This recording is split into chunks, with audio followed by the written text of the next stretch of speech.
নমস্কার বন্ধু, তোমরা সবাই কেমন আছো?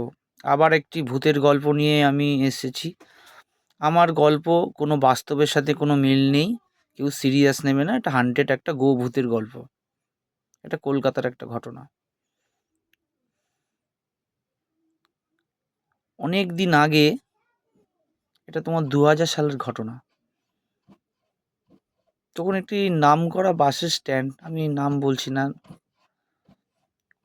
বাসের স্ট্যান্ডটা পুরো ভাগাড় টাইপের ছিল। ওখানে সবাই বাড়ির নোংরা আবর্জনা পচা এইসব ফেলে দিয়ে যেত। কারো কিছু মরলে টরলে ফেলে দিয়ে যেত। 2000 সালের ঘটনা।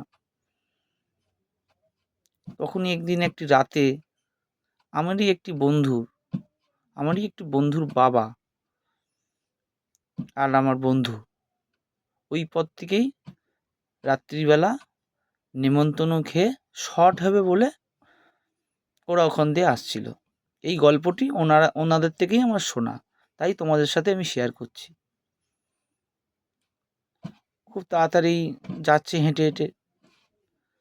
ভাগাড়টা যতক্ষণ না পেরোবে ততক্ষণ তো ভালো, পচা গন্ধ চারিদিকে। হঠাৎ করে দেখি কি সুন্দর গায়ে এক ফর্সা দুধের মতন সাদা একটা বাছুর অনেক দূরে দাঁড়িয়ে দাঁড়িয়ে ম্যাঁ ম্যাঁ করছে। তখন বন্ধুর বাবাকে বলল যে, বাবা বাবা দেখো তো, এই বাছুরটি, এত সুন্দর বাছুরটি এখানে কে ফেলে গেল? বলছে বলে কোনো বাড়ির থেকে হয়তো হয়তো কোনো মুসলিম বাড়ি বা হিন্দু বাড়ির থেকে হয়তো ছিটকে চলে এসছে, আর বাড়ি যেতে পারছে না। ও কি যত সামনে যায় বন্ধুর বাবা আর বন্ধু, তত তত ওই বাছুরটি বড় হতে থাকে। অনেকটাই কাছে চলে গেছে, তখন দেখি পুরো একটা ষাঁড় হয়ে গেছে। এবার পা উঠিয়ে তাড়া করার চেষ্টা করছে।